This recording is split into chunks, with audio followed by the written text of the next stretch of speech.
3 times,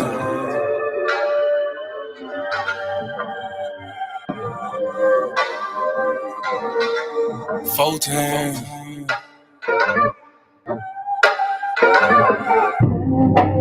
Doing gang things, living super clean.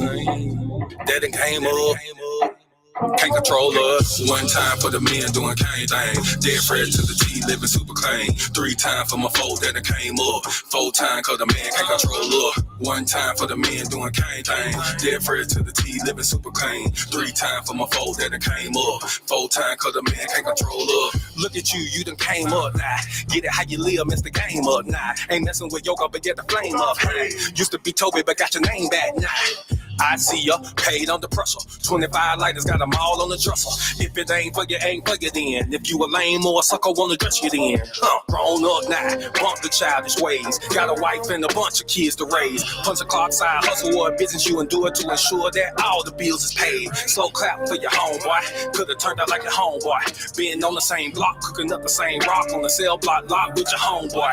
But no, you had vision, you had gold. Brand new you on the old time road, take care of home where you bust your low. Black men don't teach, screaming bump the hoe. Real men talk, real king ways. Still in captivity, but minds ain't slave. Got a little wisdom, boy, you PD grade. Giving out the knowledge on the stoop these days. 1 time for the men doing cane thing. Dead fresh to the T, living super clean. 3 times for my folk that done came up. 4 times cause the man can't control up. 1 time for the men doing cane thing. Dead fresh to the T, living super clean. 3 times for my folk that done came up. 4 times cause the man can't control up. 1 time for the folk that have moved up. Even if you had a slow start screwed up. Used to gang bang, now homie brewed up. Had a little plan, I had them blew up. Look at you like a man right now. Dressed to the T, smelling like a grand right now. And you ain't got nothing from a handout now. Just faith and hard work gets it planned out now. You could've took a bunch of dusty roads. The hand dealt with a bunch of cards to fold. To stay hot while the world is freezing cold. The same plot, but the story's never old. Slow clap for your kinfolk. Could've been asking what your info. Prosecutor could be trying to do you in for the 2020 twins, so you passing out the info. But no, you had purpose, you had plans. I ain't throwing nothing, I'ma say these bands won't impress y'all, don't need no fans. That ain't my God, who is that man? This real man talk, real king ways. Still in captivity, but minds ain't slave. Got a little wisdom, boy, you peep these grades. Giving out the knowledge on the stoop these days. 1 time for the men doing cane thing. Dead fresh to the T, living super clean. 3 times for my folk that done came up. 4 times cause the man can't control up. 1 time for the men doing cane thing. Dead fresh to the T, living super clean. 3 times for my folk that came up. 4 times cause the man can't control up. Yeah, real man. Sheesh. Yeah. Doing cane things. Living super clean. Daddy came up. 1 time for my king doing king things. Mom these hoes cause you know he got a good thing. I submit and I cook and I clean and I never hold back on that pop, I'ma let it rain. Made me honest, I got a ring. All praises to the most high, let it sing. A real man able, sister never came. And I ain't going nowhere, this is not a game. Look at you, girl, you're lonely right now. Settling for bums instead of the most high. He provide and protect so he get our respect. And he leading us aboard when them chariots fly. I don't really think you hear me though. You can't cross this bridge on some billy goats. Let them save you in the end like a Seminole. Beers help me, shout to let the silly go. 1 time for the men doing cane thing. Dead fresh to the T, living super clean. 3 times for my folk that done came up. 4 times cause the man can't control up. 1 time for the men doing cane thing. Dead fresh to the T, living super clean. 3 times for my folk that done came up. Shalom and shalom, sisters and cousins, and praise the Lord saints. It's your favorite housewife, Miss Mono. Shalom and shalom to you all. Good evening. Thank you for being here with me. I know you could have been anywhere in the world and anywhere on this internet, but you are here with me, and I appreciate that. Give yourselves a hand. On this beautiful Thursday, what is it, November 30th? November is gone. November is gone. November came and November left. I mean, just out of here. So our main topic. Oh, okay. Yes. So our main topic for tonight is your sin bill is past due. Is that what I titled it? Yes, that's what I titled it. And we're going to talk about it. Of course, it has to do with, us and inspired by some things that are going on in the news, okay, which we're going to get into all that. First and foremost, let me do my shout outs. Thank you for joining me yet again. Shout out to my audience on Messiah TV. If you have not downloaded the Messiah TV app, what are you waiting for? It's on your Roku, your Fire Stick, your Apple TV, any smart television. You can download the app. If you can't make it to the TV, you can go to Messiah.tv on your laptop, phone, web browser, and watch from there also, okay? So, Messiah TV. And it's not just my show. It's not just my show. There are lots of other righteous talk shows, a lot of other righteous content on there, and then just some regular movies. Like, gosh, what is that movie? It was some movie with a dog. I can't remember. I saw it and I was like, oh, they have that on there. So yes, go check out Messiah TV, please.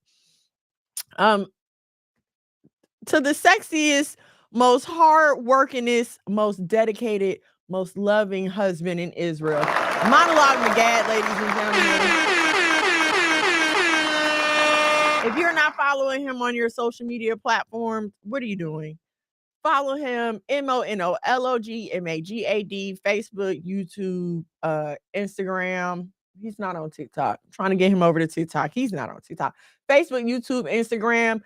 You can hear past music, see past visuals, and be kept up to date about when new things are coming out. So at Monologue Magad, ladies and gentlemen.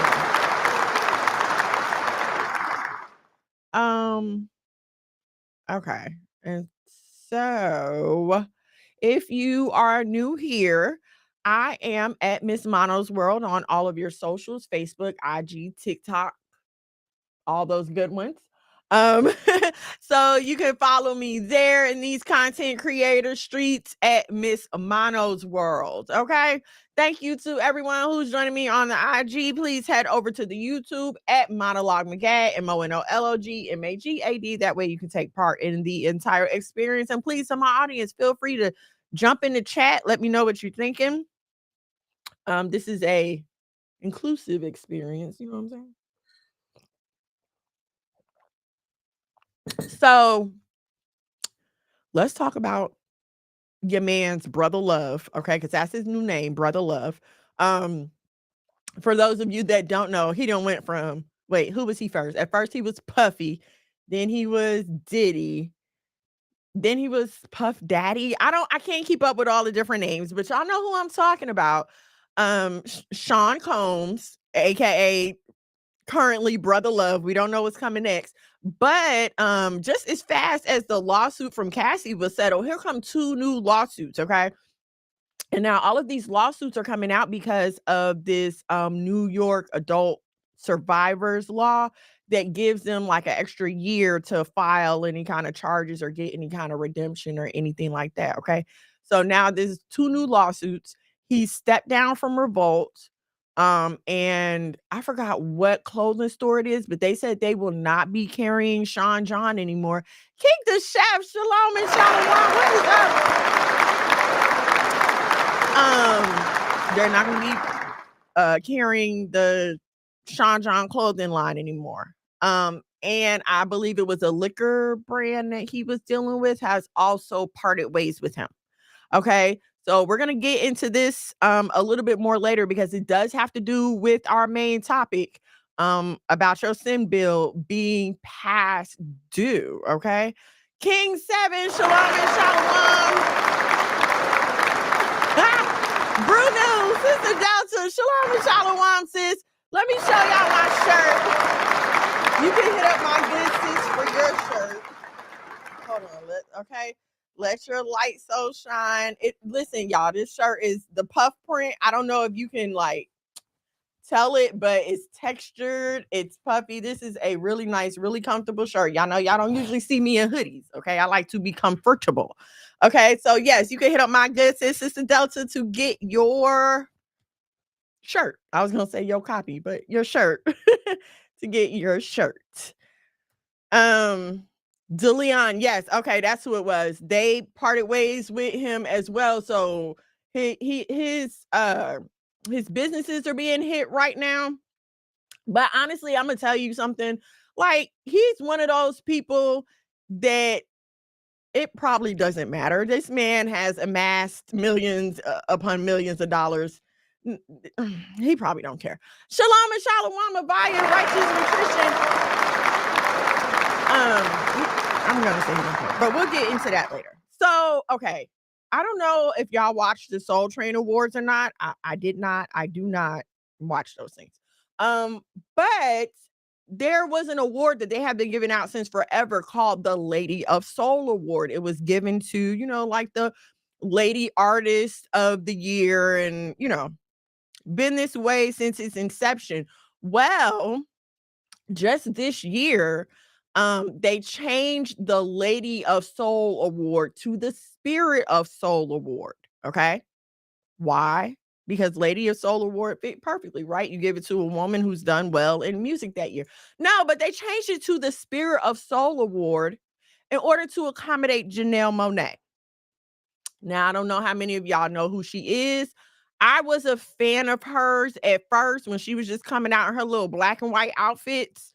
I was a fan of her music. It's different. You know what I'm saying? Like, okay, I can get into it. Okay, but here recently, she's joined the Alphabet Mafia and declared herself non-binary. And I'm gonna say this. I feel like a lot of these people play with that just to get a foot in the door with that audience. Okay. Because what does it take to say that you're non-binary? It's no sweat. Like, you don't have to change anything. You don't have to do anything. I don't have to sign any paper. I could just claim that today I don't feel like I'm a girl, or I don't feel like I'm a man. And so I'm a non-binary alien squirrel chipmunk person. I don't know. Okay. But what I'm saying is, I feel like a lot of y'all is playing in the Alphabet Mafia face with this. And so I want to say I don't understand, but being that we're in the world, what's non-binary? Okay, maybe everybody don't know. So, and I said I was going to stop talking from a place of assumption. I prayed about that earlier. I stopped talking from a place of assumption and explain what I'm saying. So, non-binary is when a person decides that they don't feel like a boy and they don't feel like a girl. These are the people that get up and decide what gender they want to be that day, because gender is not about your body parts.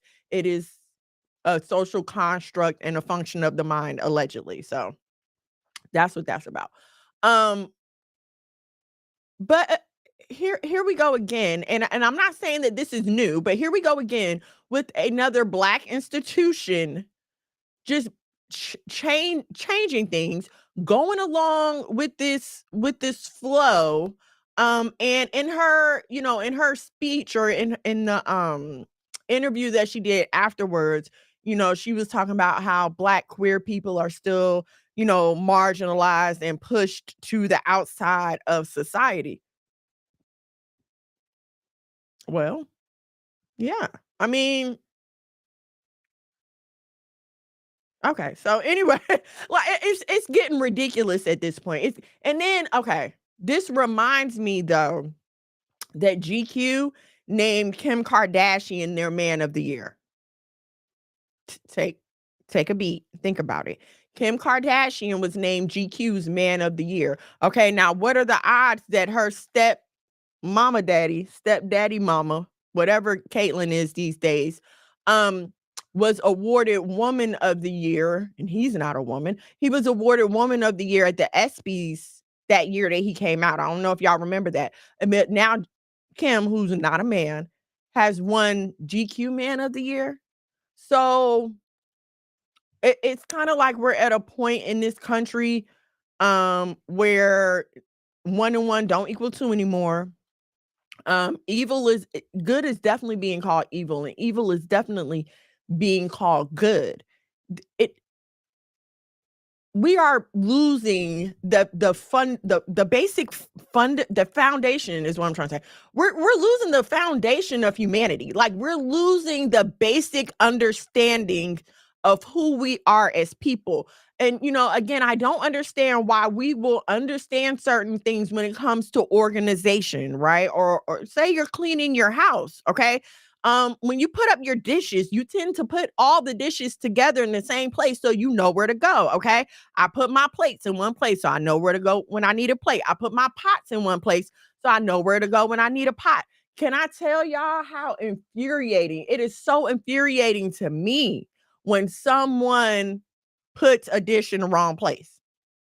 Okay, like if so I have like 3 cabinets where I keep my pots. So if this one pot from this set is not where it's supposed to be, I get discombobulated and frustrated because, like, oh, now I gotta spend time trying to look for it. I have no idea where it is. So what I feel like we're taking that same confusion and inserting it into the most basic parts of our life. Okay. There's a reason that we classify each other as male and female beyond because that's what the Most High said. Now, that is the most important reason. The creator of you said you are a boy, you are a girl. Okay. That's just like you telling Steve Jobs that he made an Android when this man clearly makes iPhones. Okay. I don't know if I said the right person, but y'all get what I'm saying. Like you're telling the creator that he got it wrong. Okay. And not only that, and I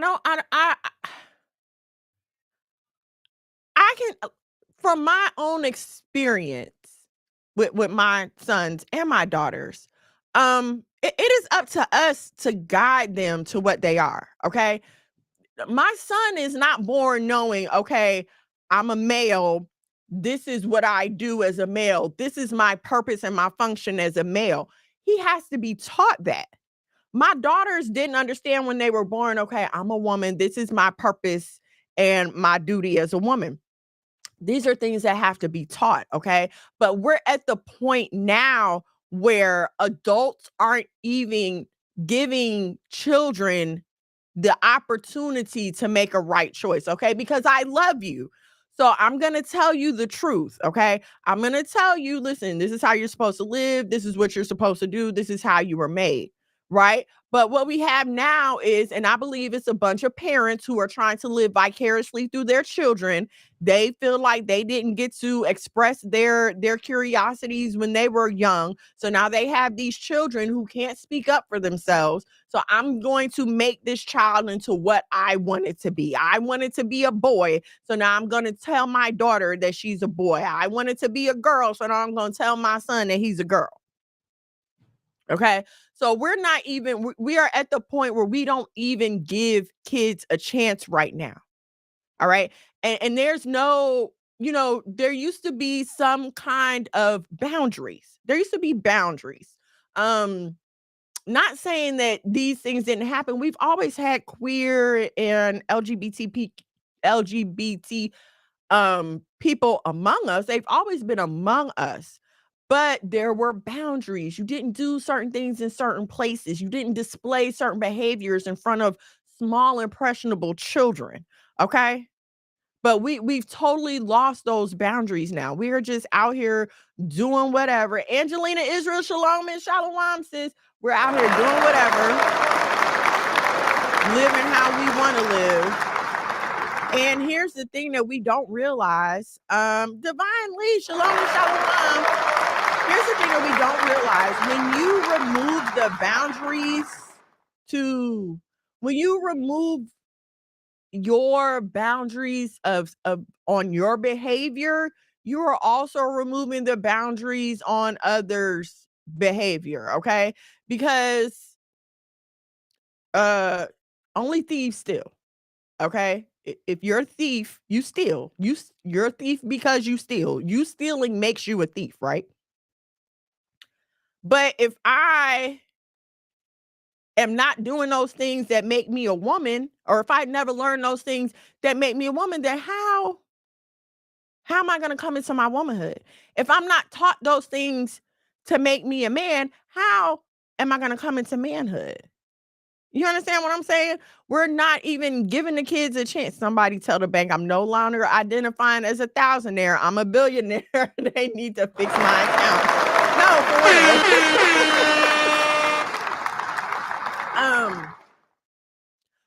So, and there's not even a reprise. Mary Lou, Shalom and Shalom.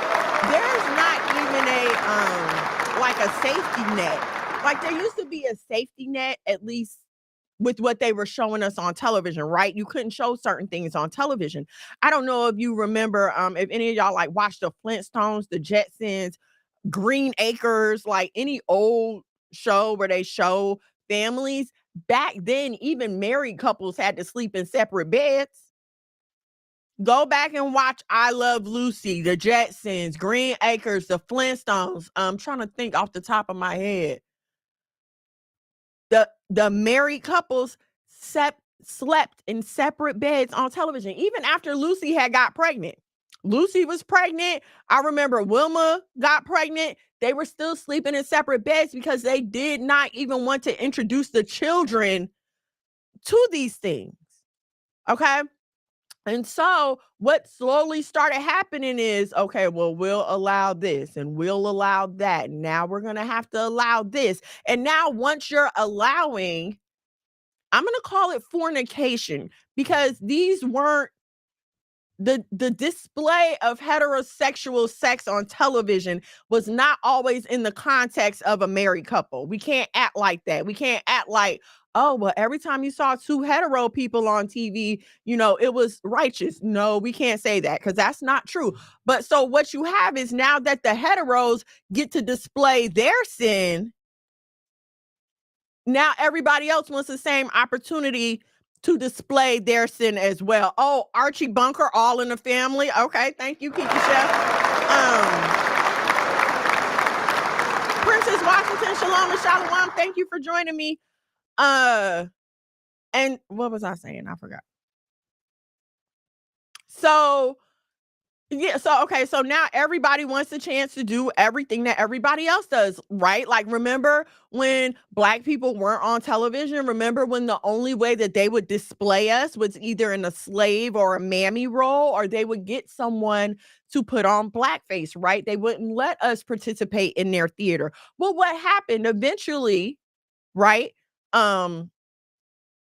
And I don't feel like this should have been done. But after Black people begging and begging and begging, please let us be represented. Please display us. Please let us take part in your theater. Now they display us doing any and everything that we don't want to be doing. Now we complain because they show us as over-sexualized, ratchet. They got Sexy Red out here barefoot and pregnant, shaking her behind on the stage. I don't know how many of y'all have saw this clip. I saw the clip yesterday and I thought I saved it, but I didn't. Okay. This heifer is barefoot and pregnant in booty shorts and a cutoff top, looking homeless. She looks homeless. She looks like a homeless pregnant person.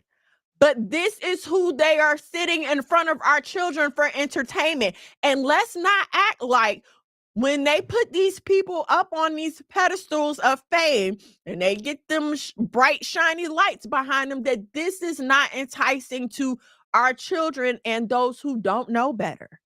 Okay, some of us can sit back and look at this thing and be like, hell no, I'm not having nothing to do with that. But there are those of out here who are lost, who are looking for an identity. And because Sexy Red is on their freaking timeline every 2 seconds, or because she always taking a picture with a big stack of money, and isn't that everybody's goal, the big stack of money? Okay, because she's put up like this, our children are being told this is who you should be like. Taking pictures with men with they freaking parole, home arrest, ankle bracelets on, dirty feet. Talking about I only love men in prison. Like, come on. And I don't understand why we as Black women aren't more insulted by this. Here's what I don't understand why we're not in an uproar. And I'm gonna tell y'all something. The fact that it was Drake who put her out got me even more a little hot, because y'all love Drake. Y'all love Drake, but I'm sorry. Anybody who actively displays that type of imagery about Black women cannot love Black women. You cannot love Black women and invest in, advocate, or in otherwise participate in Sexy Red's career. You can't. You cannot. This is what you think of me. This is what you think of us. I'm sorry, it's not. It's not. And boycott Drake while you at it. Boycott Drake. No, seriously. Boycott Drake. Like, share, subscribe, turn on your notifications so you know when we go live here at the House of Mono. Exactly, Mary Lou. It's a hot shame. A hot shame. Yeah, listen, Google Sexy Red bare feet and you'll see the picture. You'll see the picture. It's up there. Another form of slave merchandising. Exactly. Exactly. But they're going to keep putting her, they're going to keep throwing her in our faces. And it's ridiculous. Okay, so I don't know how many of y'all have been keeping up with the Young Thug trial. Okay, but it's been going down. Like every day there's a new news story. But supposedly the defense is well, first of all, this a third time trying to get a mistrial. Okay, they have tried to get a mistrial 3 times. The defense has. So today was their third time trying to get a mistrial because the live stream has showed the jurors. Like the jurors are supposed to be sequestered. But the live stream showed the jurors. So now they're trying to get a mistrial for that too. But so the defense is that Young Thug wasn't the one pulling the trigger or selling the drugs. He just wrote the songs to talk about it. Like he was just an associate, right? And so the defense, the prosecution is he had an influence over these people. He was the leader. This is what they do in the RICO, right? They have to point out the leader. He was the leader of this organization, and he's the one that influenced these people to commit these crimes. Okay. And like we talk about this all the time, and it's going to get into our main topic too. Listen, you don't have to be pulling the trigger to be guilty of the sin, of the crime. Okay. You just being there is enough. You just knowing about it and allowing it to go on is enough. Because you know, if you know about it, now you're an accessory as well. And this is why I'm a big advocate of minding my own business. Listen, I don't sign up for crime. I do not sign up for crime because I'm going to tell. Why am I going to tell? Because I don't want to go to jail. I do not want to go to jail. I don't want to go to prison. I don't want to go to court. I don't want to be put in handcuffs. I don't want to be put in the back of the police car. I don't want the police coming to my house asking me questions. Okay. So no, I'm not doing anything. And let this be a lesson to y'all out there. All right. You stay away from them thugs and criminals because you will get labeled one too. Okay. Just like we was talking about the dishes. If I see you hanging out in the cabinet with the plates, I'm gonna think you a plate. If I see you hanging out with the cups, I'm gonna think you a cup. If you're not a thug or a criminal.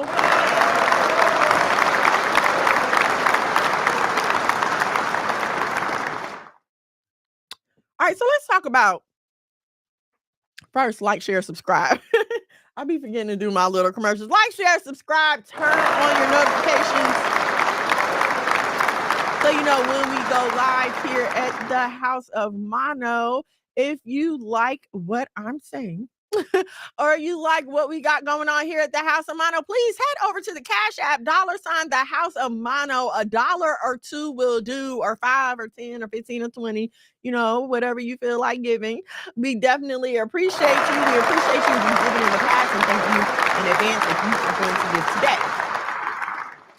All right, so let's talk about your sin bill being passed through. And here's my thing, right? We all know the wages of sin is death, right? That's the verse. We all got that scripture down. But I come to propose to you all that maybe we do not consider the many forms that death can take. Often when we think of death, we think of the ultimate final death, your spirit leaves your body. You're no longer here on this plane with us. This is what comes to mind, right? Or you may hear, the wages of sin is death and feel like, that's for prisoners who end up on death row or criminals who are shot in the while they're carrying out the crime or whatever. Oh, they got what they deserve. The wages of sin is death, whatever. But I want to propose to y'all that we actually are capable of dying multiple deaths in our life.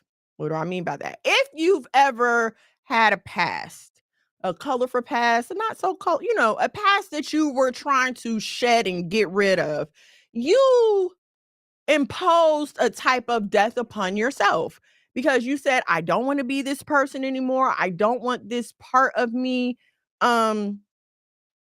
to be operating anymore. I don't want to deal with this spirit anymore. I'm done with this. Okay. You wanted to close the chapter on that part of your life, right? Okay. The thing that we don't realize when we get involved with sin, and maybe you do realize it, okay, because picture it for me. The last time you were involved in some kind of conundrum, web, entanglement, anything like that, just picture it. The last time you had to ask the Most High to get you out some ish that you had got yourself in. And the thing about this is, you knew you weren't supposed to go there. You knew you weren't supposed to go there, right? But you did. You might have prayed about it, and you might have even been like, Lord, please forgive me, have mercy, whatever you did, but you did the sin anyway. You went there anyway, right? And so you even continued in it. You reveled in it because sin feels good, okay? You wouldn't do a thing if it didn't feel good. So it started feeling good to you. So you kept on doing it and kept on doing it. And every time you would go back and do it, you would be like, okay, this is the last time. I'm not going to do this anymore. Okay, I'm not going to deal with this anymore. This is it. I'm about to, leave this thing alone. And you don't. Lo and behold, you do not. You keep going on. Okay. And now you're stuck. You can be stuck emotionally, or you so in love, you don't know what to do, and this man ain't giving you the time of day, or it can happen the other way for the brothers. You done got a case, you done caught a case now, and you waiting to go to court and trying to figure out who's gonna say what and who gonna do what. You're in a financial bind now, you done mismanaged your finances, and now you trying to figure out how you're gonna pay the rent, the light, and get food because you mismanage your finances. Okay. It can be a number of things that we find ourselves caught up in, right? And so what I want to say to you is, even though you will not, or you may not ultimately die directly as a result of your sin, there is a certain death coming upon you if you do not repent and turn from that sin. All right. Let's take your boy, Brother Love, Puff Daddy, Diddy, whatever you want to call him. For those of us who are old enough to remember, this man has had rumors circulating about him since the 90s. Okay. That's 3 decades now. Okay.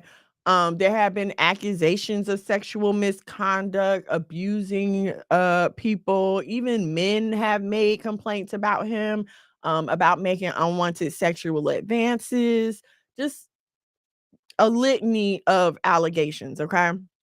And so Cassie files the lawsuit, and everybody's like, why'd she wait so long? Why'd she wait so long? Why'd she wait so long? If you, and I'm not saying that this is the case with this gentleman. I'm just asking you to put yourself in that position, okay? For whatever thing you did, say you, Puffy, okay? And for whatever reason, you keep stealing money from the register at work. Oh, good example. You work at Amazon. You keep stealing from Amazon, right? Just taking little things here and there and think nobody's going to notice. Little $5, $10 item, little this, little that. Nobody's going to notice. Nobody says anything. You feel like you're getting away with it. You go to work, you get your check, you go home with your new toy or whatever. And you think you've been getting away with it. You've been doing this for years. And then one day, you get ready to leave for work with a little goodie in your bag, and all of a sudden the police are waiting for you to ask you some questions, right? And so you're probably like, well, What the heck? Y'all been knowing I've been stealing this whole time. Why you didn't say nothing before now? See, the thing with Amazon is they'll let you steal until it amounts to a felony. They will let you keep stealing until you can be, because after a certain amount, now it becomes a felony. Now it's not just a little misdemeanor petty theft. Oh no, sir, we're going to throw the book at you. Okay. And so I need for y'all to understand that a lot of times your sin will act out in the same way. And I want to say this, don't think that the devil doesn't sit around waiting for your sins to pile up to bring about your destruction. Not even so much so that he can go and tell the Most High, ooh, look what they doing, look what they doing, because the Most High already knows what you're doing. But for your own destruction, right? Because it's one thing to get hit with a petty theft charge. You might have to quit your job and get a little probation, do a little community service, pick up some trash on the highway, whatever. Okay, but if I'm coming to hit you with that felony, boo, we're going to court. There's going to be a trial. If you choose not to plead guilty, and you're going to do some time. Okay, you now have a felony conviction on your record. You cannot buy a firearm. In some places, you can't vote. I mean, there are so many more consequences that come with that action, right? So if I'm seeking your destruction and I see that you have a problem with not being able to keep your legs closed, sisters and cousins, what am I going to do? I'm going to let you fornicate until you come up pregnant. Now you're a single mother claiming to be in the truth, and you got to explain to everybody why you pregnant without a husband. I know you fall for the love of money a lot. So what I'm going to do, even if you in the truth, I don't care if you dedicated your life to the Most High. I don't care if you're keeping all of the other laws. The fact of the matter is I can catch you on this drug dealing. So that's what I'm going to catch you on. I'm going to wait. I'm going to let the charges pile up. So when the boys come knocking, they taking you down for real. And now all you can do is minister from a prison cell. I'm gonna let you keep playing around with them people at work. You gonna keep playing around, hacking the time clock, having people clock in for you and everything else. And now when you get fired and can't figure out how you're gonna make it to the next paycheck, oh well. And see, we fail to understand that there are always unknown consequences for our actions, okay? Even when if it's a good action or it's a bad action, okay? Me doing this show, the result that we pray for is for somebody to hear this and for their heart, their spirit to be touched, and for them to turn to the Most High and want to deepen their relationship with him. That is what I hope for this. And then I hope that they would pass this on to their children or their family. They will witness to other people, and that by this action we would continue to spread the word of the Most High. Okay, but if you are taking opposite actions, what is your intended consequence? Right? You out here sleeping with this lady husband, and all of a sudden she find out, now she knocking at your door ready to bash your head in. And listen, I understand some of y'all might be like, polygyny, yes, but did that wife know? Does the wife know? And will she not react? That's all I'm saying. She at your door ready to bash your head in. Your kids got to witness it. The police are being called. Your boyfriend that's in there had a warrant, so now he going to jail. There are just unknown consequences. And this is why that scripture just rounds it up so well. The wages of sin is death, because you do not know what is lurking around that other corner. And here's, some of us like to toe the line. And what do I mean by toe the line? I mean, you want to know exactly what you can do before it counts as a sin. Like, okay, you saying I can't steal, but if I take it and bring it back without telling, is that the same? You understand what I'm saying? Like, okay, I can't eat shellfish, but if I have maybe a different kind, you will think of, so, and I've seen it happen. I've had conversations with people where it's like, where do I have to stop before it's sin?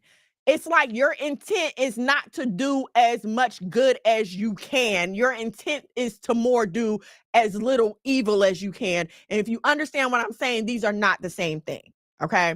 My intent to do as much good as I can means I'm going to try to fulfill the parts of the law that I can. I'm going to pray. I'm going to read my word. I'm going to obey my husband. I'm going to be a good mother. I'm going to try to be the best wife I can be. I'm going to try to be the best neighbor I can be. I'm going to make sure I'm modest in my attitude and my apparel.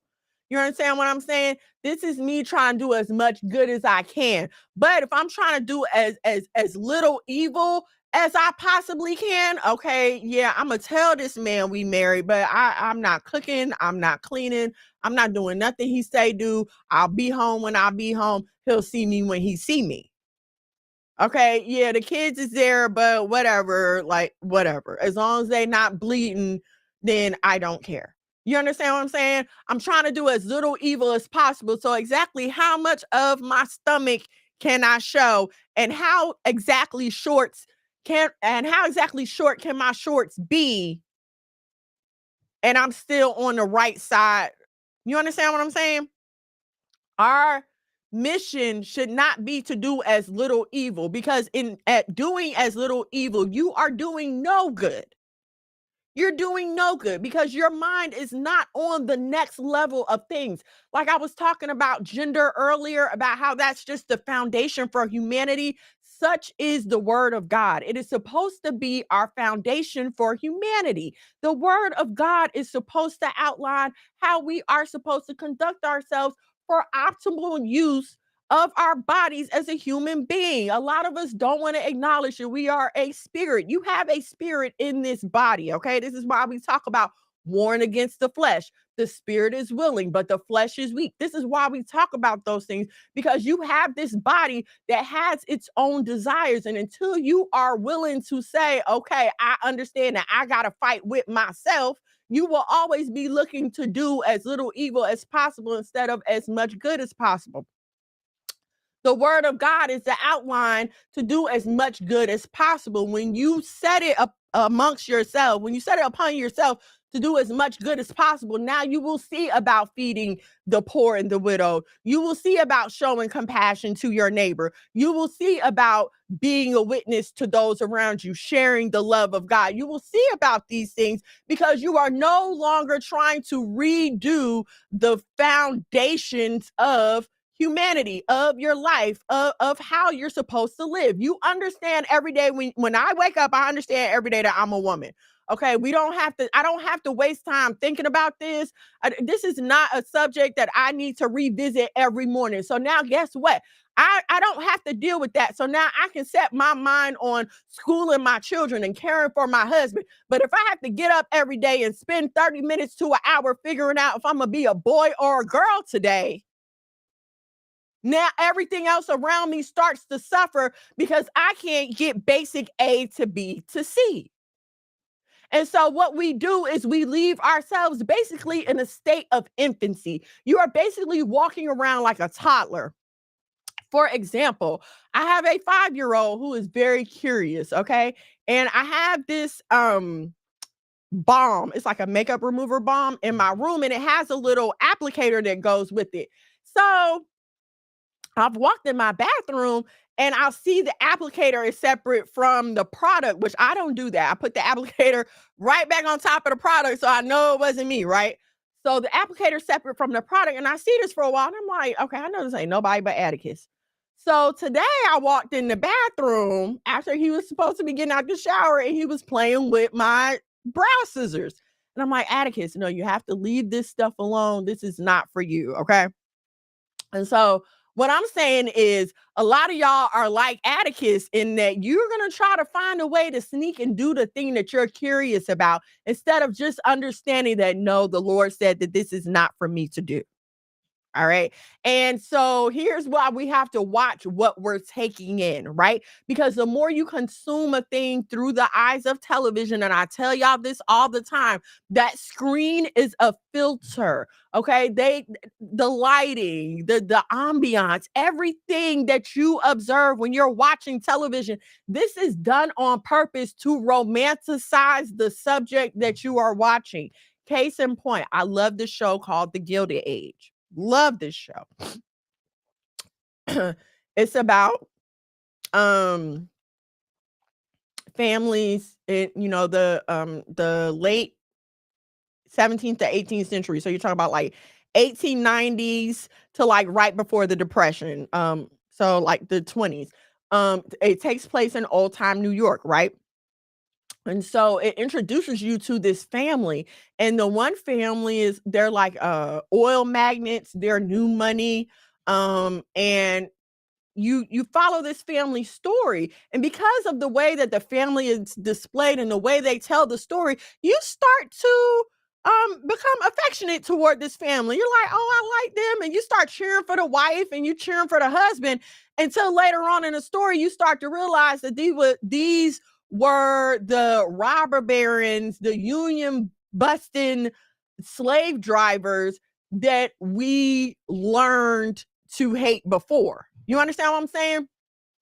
So yes, at one time we were told that these people were thieves and they did people wrong, and all they wanted to do was exploit the working class. But now that they've been put on this pedestal and dressed this way, and the lighting is this way, and the ambiance, the background is this way, now all of a sudden these are people for us to love and aspire to because of how they've been set up. How many of you have been watching a show that has an LGBT character on it and knowing full well that this is sin, but you still start to feel for this character? You start to empathize with this person. You start to sympathize with this person. You start to be like, oh, well, if I was like that, I wouldn't want people to do that to me either. You have been tricked into forgetting that this is sin. You have been straight up fooled into thinking that this is okay. Why? Because of the lights. Because of the lights and the camera and the money and the fame and all the trappings of the things that we're taught that we're supposed to want. Right?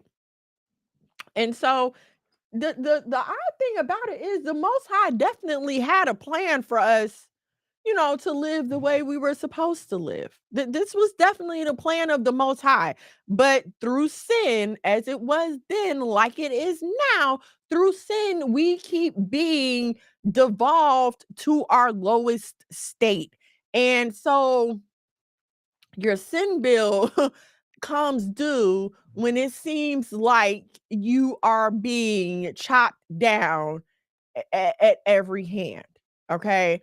Um, you got charges, things are being taken away from you. You heartbroken. Okay, ladies, listen, even if y'all don't get pregnant, we know the effects of toxic relationships. We know the effects of fornication. You know what happens when you have sex with a man that's not your husband. It's happened to you millions of times before. Okay. And now here you are in the truth saying that you're going to stand up and be right, and you fell for it again. Right. And I know that, we want to hear a message of grace and mercy and this and that, but I'm going to tell y'all right now, as we are staring at World War III happening in between us, it's time out for that. It's time out for that. Like you're playing so close to the fire now. It's like y'all want to play right next to the stove when it's on high. It, and I know it's easy to get lulled into the rhythm of everyday life. I was telling my boys the story of Noah and how he was directed to build the ark, and it had never rained before. So nobody believed him. And I was explaining to him how those people continue carrying on their lives like normal. They were having weddings, having birthday parties, celebrating Thanksgiving and Christmas. I was just modernizing it for our conversation. They were still doing all the things that everybody else is doing and not paying Noah any attention, right? And so we get like that. We get lulled into the rhythm of our everyday life because, well, there are no bombs dropping outside my door. So is World War III really happening? And I don't like this new narrative of, oh, well, if you just don't watch the news, then you don't have a reason to be depressed. No, that's not true. It's like, oh, well, if I stay in the house and I don't look at the sun, that means the sun not shining. No, just because you don't see it happening in front of you doesn't mean that it's not happening, and it doesn't mean that you don't need to be concerned about it. Right? But we get so caught up in the distractions. And listen, I'm down for a good distraction. Y'all know I love reality TV and everything else. Okay. So I'm not saying like, oh no, you shouldn't be watching TV or nothing. I'm not saying that at all. But what I'm saying is you need to understand what's the important stuff and what's the entertainment. I was reading an article on Instagram, and somebody was like, how is this news? It's like all y'all do is recycle social media posts and make it news. And that's true. A lot of them do. If you look, it'll be a Reddit post or it'll be something off AITA or something like that.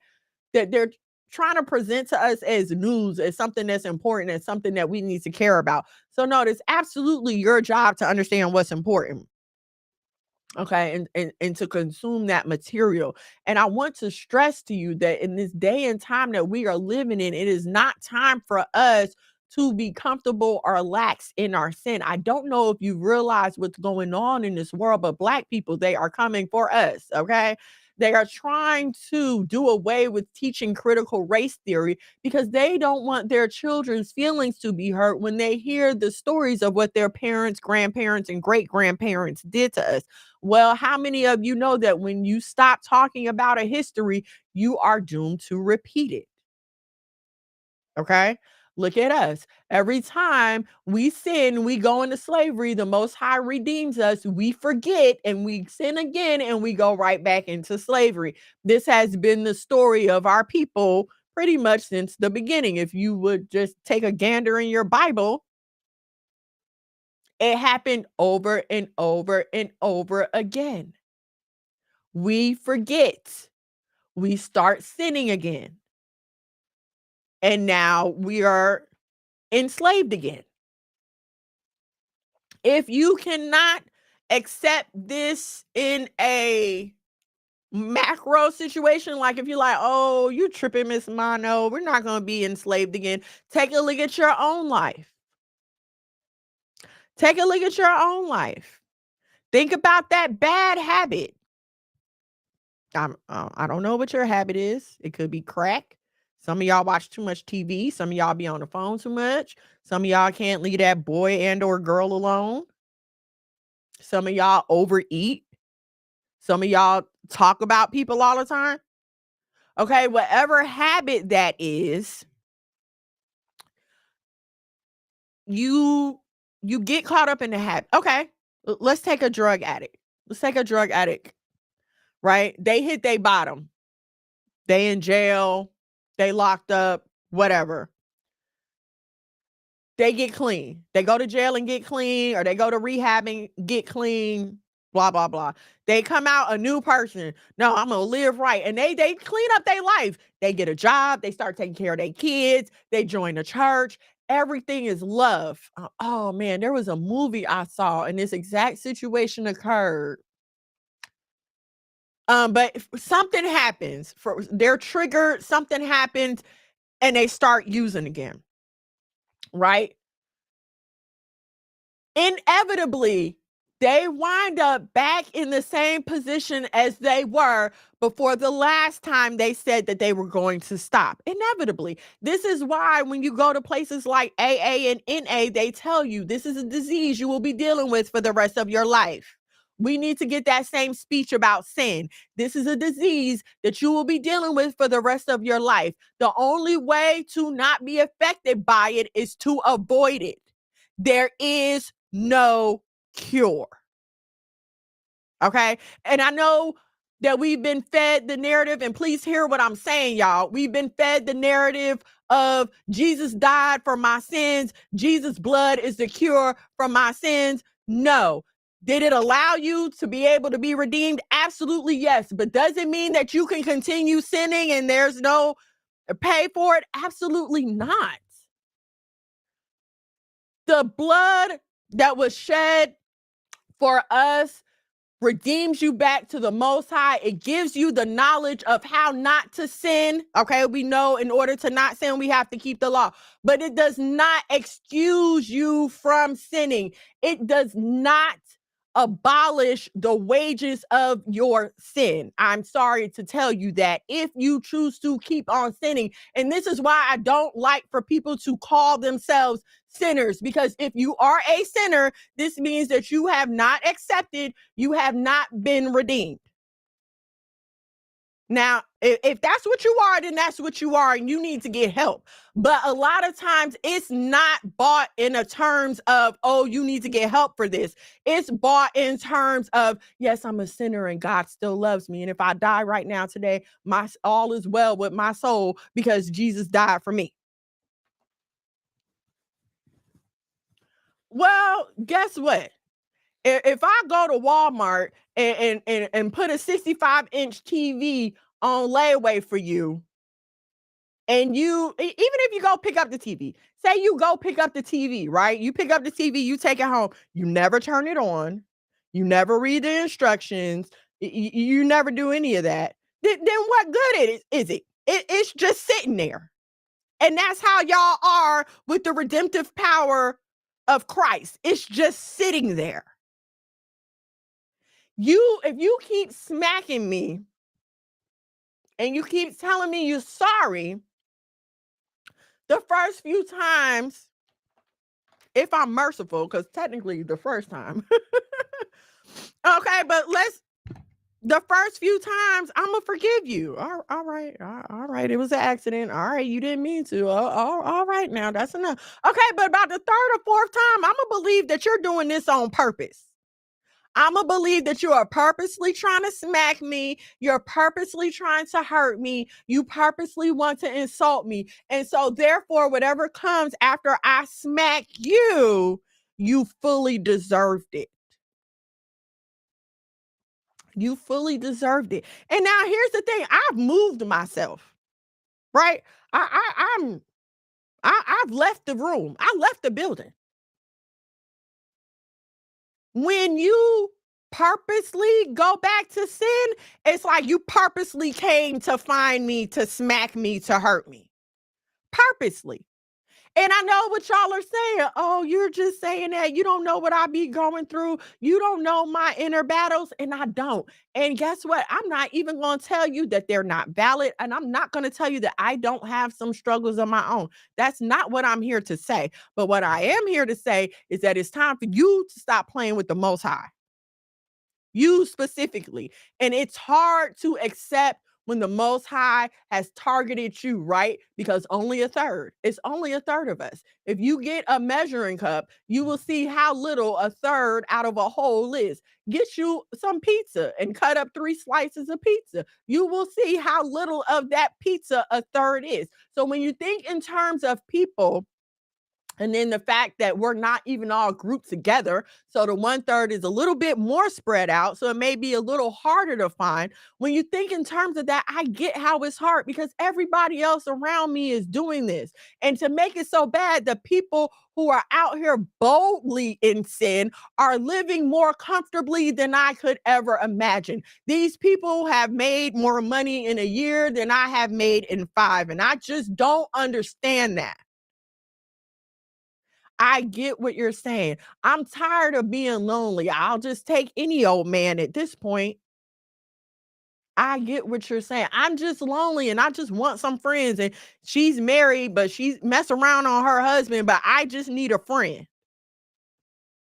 I understand the feelings, but we cannot co-sign on using sin to remedy those feelings. You have got to start finding some positive outlets for your feelings. If you're lonely, join a community group. Go to the library. Okay. There are things around you that you can do to fill those voids. All right. first and foremost, make sure that you're in good standing with the Most High, because I don't like when people act like, oh, just pray and read your Bible and that's it. No, that's not just it. That is taking care of the spirit man, yes. But now you need something to do with this flesh. Fast. Absolutely. Fasting, number one way to deal with your flesh. Okay. And now, how else can I use this energy to be productive instead of destructive? Okay. Can I go and volunteer at a school and work with some little kids instead of worrying about what this nigga's over here doing who ain't worried about me? Can I go and find some free stuff for me and my children to do instead of worrying about they daddy who done left us and who ain't worrying about me? Can I try to work on, can I learn how to sew fringes? Okay. Can I get on YouTube and try to pick up a skill? Can I work on my typing? Google has certification classes that you could take for free. There are online college classes that you could, there are things that you can do to redirect that energy that your flesh wants to use for your destruction. You just have to invest enough in yourself and care enough and love yourself enough to find these things, okay? All right, I'm sorry, y'all. I have not meant to ignore your comments, but when I get to going and I stop, I always lose my place, and I did not want to do that. I definitely wanted to make sure that I was clear on this message tonight. So thank you for your patience. I'm sorry, I'm getting to y'all comments. If my computer's gonna work for me.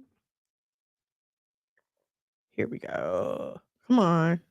No, it's not work. Okay, it's not showing my comments. Why? Okay, there it is. Right. No, this look, with everything that's going on in the world right now, the dollar possibly about to collapse. And they're not, I don't think they're fully reporting on the attack on the US installments that are occurring over there in Syria and Iraq, I believe. So no, like we're in it. We're in the war. I don't know, like what number of countries officially have to be involved for it to be declared a world war. But yeah, we're in it.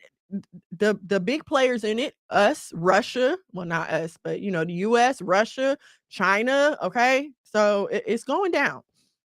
All praises. Thank you. Keep the show. Yes, this is one of my favorite things. Play stupid games, win stupid prizes. I love that. That is one of my favorite sayings. Yes, listen, repent. Let me tell y'all this too. Repenting is not a one-time act. It's not a one-time act. Now, you shouldn't be repenting about the same stuff over and over and over again. But if it's a struggle, do it. Shoot. If you got to, Lord, I ain't gonna do this no more today, and mean it. And mean it. A lot of y'all will say, Lord, I ain't gonna do it no more today, playing on God's mercy as if he's not all knowing and he doesn't know your heart anyway. Right? As much as we like to quote that one, he knows my heart. He knows your heart. So stop playing.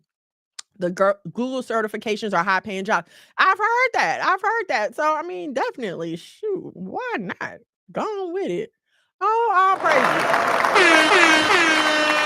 Like, share, subscribe, turn on your notifications so you know when we go live here at the House of Mono. If you like what I'm saying or you like what we got going on over here, please head over to the Cash App, $ the House of Mono.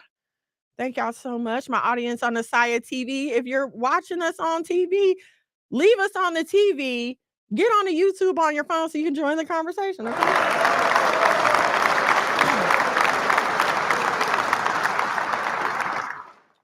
All right. So, have you ever noticed? And I've noticed in my lifetime. When one thing starts to go wrong, everything goes wrong, right? It's like when stuff is blowing up at home, stuff is blowing up. Like there's a saying, when it rains, it pours, right? Like just everything is just falling upon you at once. And I don't know if you all have noticed, right? But whenever there are these big moves, and hear what I'm saying, I am not saying that the things that happen in Hollywood, celebrity land, whatever, I'm not saying that they are just totally naturally occurring coincidences. Absolutely not. I totally believe in agendas, conspiracies, and everything else. Um, it's to the point right now where I don't even believe this celebrity gossip. I don't believe it. I believe that these people plant these stories to get clicks and to make money off of us. And I hate to say it, I know some people are going to be mad about me saying this. I don't believe the whole TI situation. I don't believe it just sporadically happened like that. This boy done put out a song. He done did interviews and everything else afterwards. And hear what I'm saying. I'm not bashing the kid. Okay. As far as I'm concerned, King, that's a kid. I have teenagers, and I have adult kids, okay? So it's not about me bashing the kid. But I'm just saying that I feel like when these stories come out now, it's hard to believe. Like, how can I believe anything you're saying when you've proven over and over again that you will lie to get money? Beyonce and them been telling us for years, oh yeah, we plant stories in the media all the time. Like, come on. So what I'm saying is, like if you think back to like the Me Too movement, right? Or think back to surviving R. Kelly. Whenever there are these big exposures, right? It seems to all happen at one time, kind of like labor pains, like just in clusters, okay? When they started getting on Harvey Weinstein, all these women were coming out. It's everything is hitting you at once. And so, like I said earlier, if I'm seeking to destroy you, I'm not coming at you with some little pity pat. All right. I'm not gonna stop you at the beginning of your habit. I'm not gonna get you the first time you shoot up because you haven't done anything. You just had a little taste. It hasn't even, you haven't got to the fun part.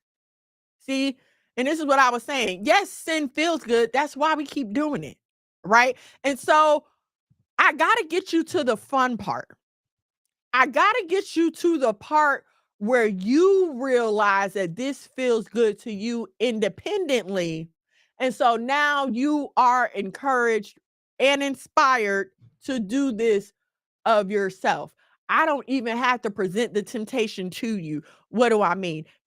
The drugs don't show up at your doorstep, you go looking for them. The drug dealer don't call you, you call them.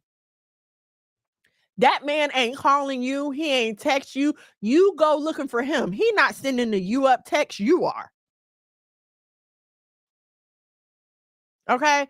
It has to be to the point now where you are dependent upon this sin. And I know we only like to attribute dependency when we are talking about drug addiction, but the fact of the matter is a lot of us are dependent on things other than drugs. Okay? A lot of us are dependent on food. And this is a big problem in our community because not only are we dependent on food, we don't like to exercise. And now I'm gonna tell y'all something. Yes, I exercise, but I also eat. Okay, I am a exercising eater. All right. Um. So, but even with that, there's a limit. You understand what I'm saying? Like, there's a limit to how much you should be eating, even of the lawful food. Like, just because it's lawful, don't mean you could just eat all you want. Okay. And so, but even with that, it doesn't stop. Have y'all ever seen 600 Pound Life? Most of those people were overweight kids. And it doesn't stop at that point. It doesn't stop when they're kids. They carry this with them throughout their adulthood to the point that when we are seeing them on television, they are literally telling us that they cannot help it. Like they cannot help eating 3 and 4 full plate servings just for breakfast. They cannot help it. They've gotten to the point where they are dependent upon the thing. Okay. So now you have gotten to the point where you have indulged in this sin so much that you are now dependent on it.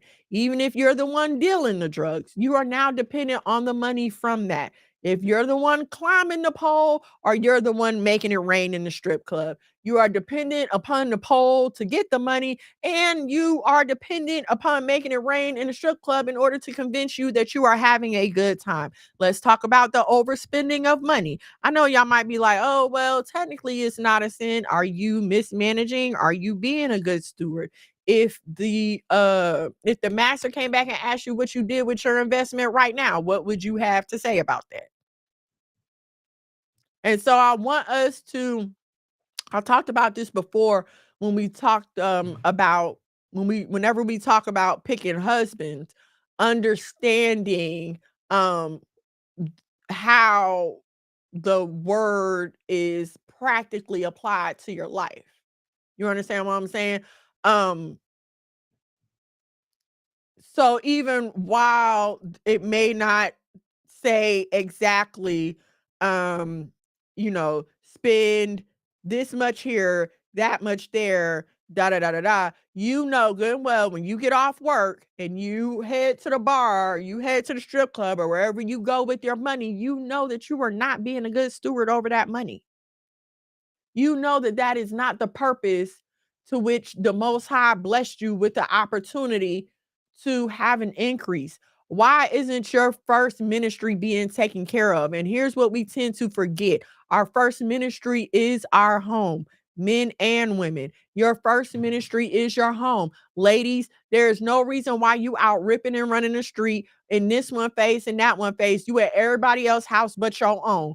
Everybody else kids love you but your own. Everybody else house clean but yours. Everybody else husband is cool, except they always wonder why you at the house all the time and ain't you got your own man. Okay. We have to stop. Like I said, we got to stop trying to keep our foot on that fence riding. That's what they call it, fence riding.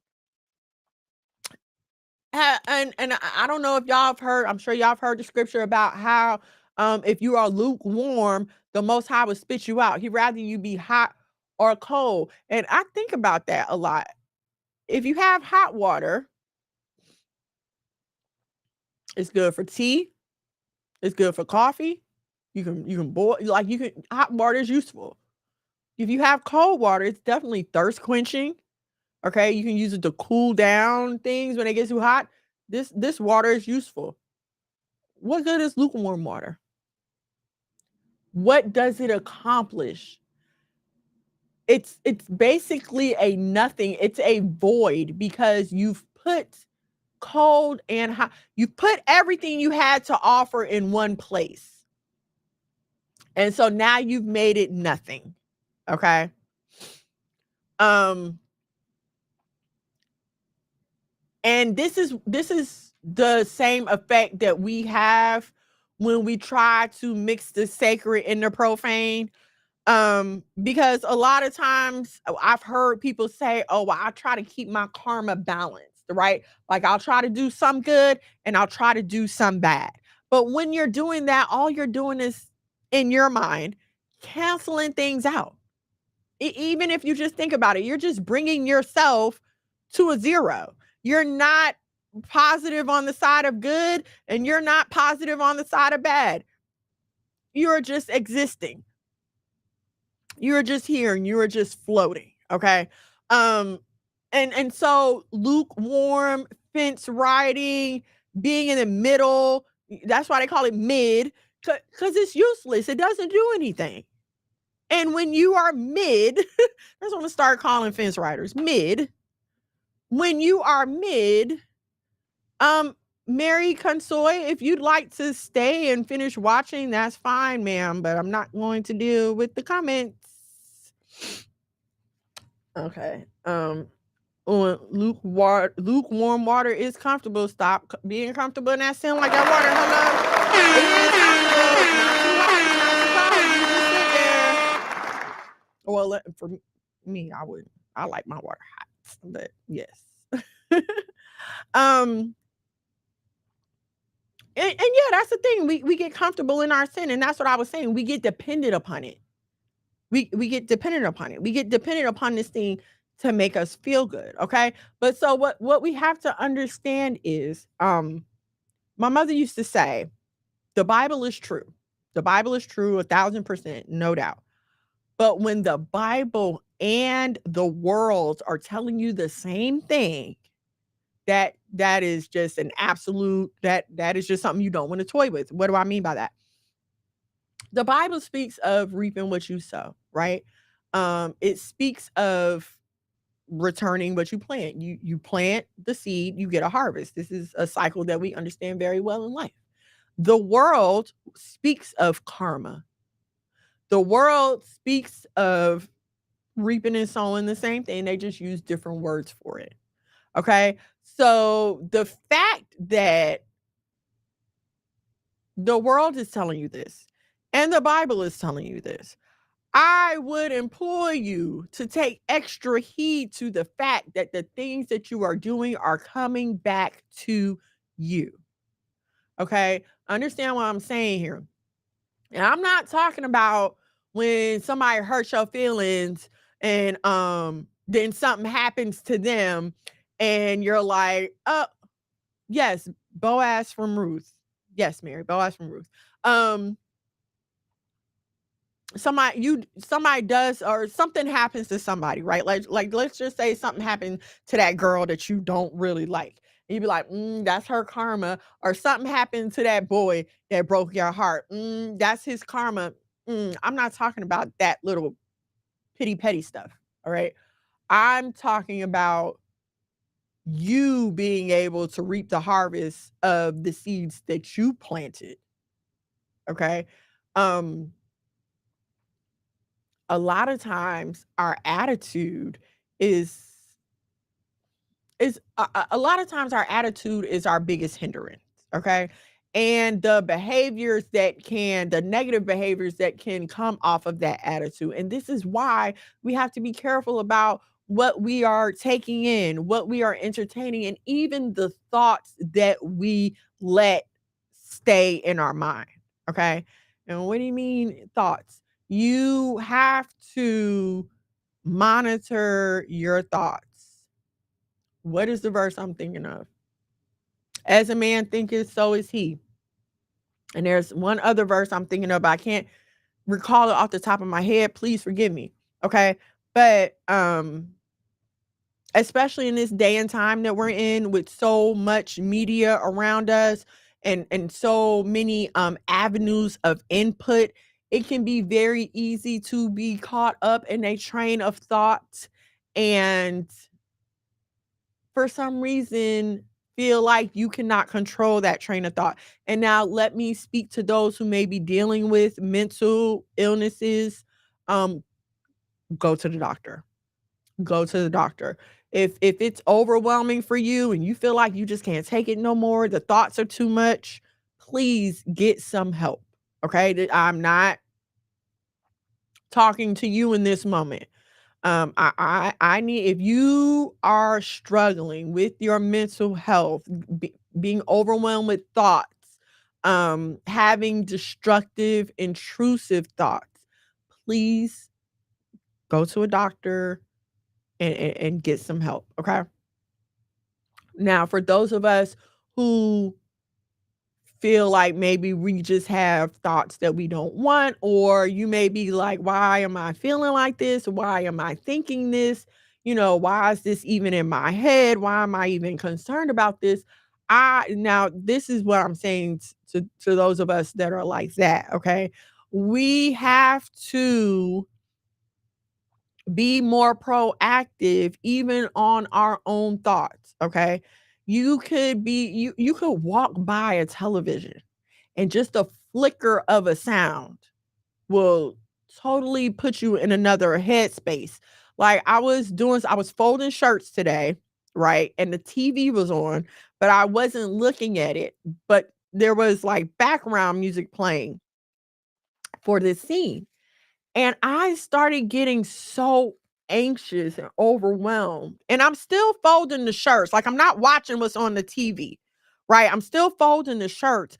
But I just got like so overwhelmed and so anxious and just started having all these like horrible thoughts. And I was like, where is this coming from? So I stopped and turned the TV off, and immediately everything stopped. The anxiety stopped, the thought stopped, everything like that.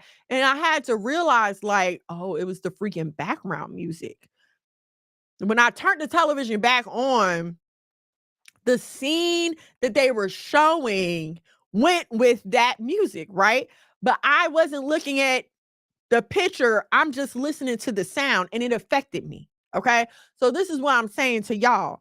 Um, and hear what I'm saying. I know we like to have a good time and we like to twerk at home in the privacy of our homes, ladies. We like to twerk and have a good time and turn up sometimes, but that music will wreak havoc on your mindset. Some of the things that you watch on television wreak havoc on your mindset. Some of y'all that be scrolling, ma'am, sis, cousin, some of y'all that be scrolling and looking at these pictures of these men a little bit too long, that will affect your mindset. Get off the relationship podcast if you are lonely. Get off it. Get out the chat rooms. It don't matter what Kevin Samuel said, what Derek Jackson said. If you are lonely and you are struggling, get away from the relationship stuff. Focus on the things that will make you happy right now. There are plenty of outlets. There's a lot of content for singles to help enrich their lives as single people. Listen, I hate to say it, but no, Paul didn't say it. He said he wished that some of y'all didn't have to get married. But I'm gonna just say, like, everybody ain't meant to be married. Everybody is not meant to be married. Okay. As somebody who has been in this game almost officially 10 years, let me tell you, it ain't for everybody. Some of y'all just ain't, I don't want to say strong enough. You're not compatible enough to have a husband, someone that you have to submit to. And I ain't gonna lie to y'all, some days it's a challenge for me too. I have to catch myself and pray for myself some days too. Okay. So what I'm saying is I'm not gonna sit here and broadcast a false hope, because I hate when people do that. I hate when people be like, well, it's because you don't have enough faith. That's why you don't have a husband. It's because it is. No, I'm not going to tell you why you do or do not have a husband. All you need to know is that you don't have one right now. And you need to figure out how to live your life in a way that's going to make sure that your soul survives, whether you get a husband or not. You understand what I'm saying? So, hey, go join a singles community group. Okay. Go hang out at Starbucks. Again, the library, such an underused resource. In our community here, we have like a swimming indoor pool that you can go to. Okay. So there are ways, there are things again that you can do naturally to keep yourself from sin. I don't know why this isn't discussed more. We tend to act like we're just spirit beings and like we're not enclosed in this vehicle, this bag of flesh that has its needs and wants as well. This is why you have to drink water and eat. And if you don't, you will die. Okay. This body has needs. You're supposed to move and exercise, or your body will start to fall apart. Your body has needs. And as the steward of this vehicle, it is your responsibility to keep it doing the right things at the right time. It's just like with your car. Okay. The car needs gas or it won't go. The car needs an oil change or it's going to explode. Okay. You are the steward of that vehicle. I really wish that we could come a little bit off of our spirit mind. There was a saying in church, you're so spirit minded, you're no earthly good. I feel like now we are definitely at that point too, because we take things and we overcomplicate them. Everything is so overcomplicated because it's mystical and it's spiritual and it's things you can't see. But as I've come into the truth of the Bible, I'm starting to realize that a lot of this stuff is just plain old logic. If you accept the truth of the Bible, if you accept the Most High as the creator, then everything else just becomes logic. Everything else is just a picture of the thing to follow it.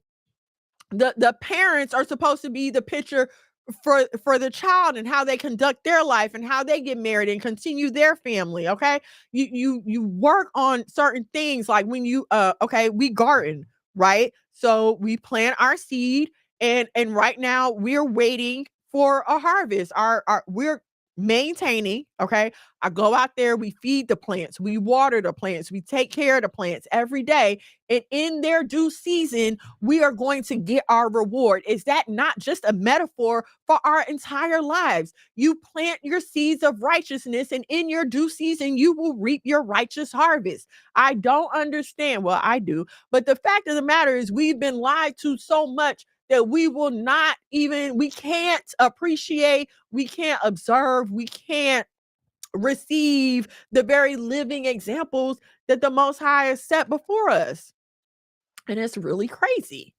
Okay. Another reason that a lot of y'all probably should not get married is because you're not ready to accept the fact that your husband is the God figure in your life. And here's another thing that I wish we really were more educated and more literate as a people. What I mean by literate is you were taught to read, right? You were taught to read. I see a cat. I see a cat run. You were taught to recognize these words, but where you were not taught is to recognize the words, the meanings, and how they work together. Okay. That's why a lot of times we read the Bible and we have no idea of what we're reading. We don't understand commas, punctuations, emphasis on different things. We don't understand when things are possibly allegory. Okay. And so I think it hinders us from just even understanding a lot of the basic principles in life. Basic principles. Like the our chickens, okay, our henny hen hens, I call them the golden girls. They have attitudes and personalities, okay? So if I go out there and like their food isn't right, they let me know. Like as soon as I go to open the door, they are right at the door clucking at me. Like, girl, where you been? We hungry. Okay. And we have to understand and hear what I'm saying. When people talk about feeding your flesh, unfortunately, they are often talking about negative behaviors, okay? But I want to encourage y'all to think of that in a different area, all right? Because like I like to read. I love to read. I don't get to do it as often as I used to, but I love reading. All right. Now, if it's not the Bible, then it is a secular natural thing. Okay. But it's not necessarily wrong. As long as what I'm reading is not vulgar, demeaning, and sinful, then this is a good thing for me to do. Okay. You're taking a class. It's not necessarily addressing a spiritual need, but this is a good thing for you to do, right? So we have to um stop thinking of everything that's not spiritual as a sin. Stop thinking that if I'm not reading the Bible, if I'm not praying, if I'm not in class, if I'm not this, if I'm not that, then it's a sin. We've got to stop doing that because when you constrict yourself when you constrict yourself so tightly like that and for no reason, a lot of times when you come out, you just pop out. I mean, wow. Like you've seen children whose parents were super, super strict on them. And then soon as they got to college or got a chance, they just ran wild. I'll raise my hands because I was one of those kids. Okay, we see it all the time. And so I feel like a lot of times we do that to ourselves, right? Like you'll repent or whatever, and you'll be like, okay, I ain't doing nothing. I'm gonna just go to work and come home. And that's it. I'm not doing nothing else. But that's not the right answer either. Okay. You ever heard of overcorrecting? Like you know how they talk about when you if your car starts to slip or whatever, and then you correct, you can overcorrect and cause even more of a problem. And so I think a lot of times that's where we go wrong. Now, hear me. Some things have to be cold turkey. That girl, that boy, cold turkey. Cold turkey. Some things have to be cold turkey. Your addiction, cold turkey. Your weakness, cold turkey. Nope, just don't even mess with it. Make it so it's not available to you however you can. Okay? But what I'm saying is, just like they tell addicts who are recovering, find positive habits to replace your bad ones. Find edifying activities to replace your sin. Okay? Find something that's going to stimulate you intellectually. I've been thinking about crocheting and knitting lately because I keep seeing it on my freaking Facebook timeline. And I'm like, that's interesting. I think I want to make a scarf. Okay. Find good things. And here, yes, you are going to be lonely. Yes, you are going to be by yourself. You will find yourself walking this journey alone a lot. And I battle with this on a personal level because part of me feels like, just looking at life, part of me feels like we were never really meant to be alone. I don't feel like we were meant to, you know how we grow up and go away? I don't feel like we were supposed to do that. If you think back to pre-industrialization or pre the American education system, you stayed with your family. Y'all worked the land that you owned.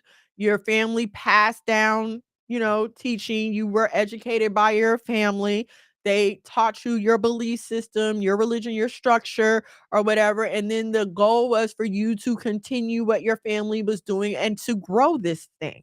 Okay. But I was watching the documentary today actually about how Jewish immigrants came over and established Hollywood, and it talked about the period in films and movies where they showed the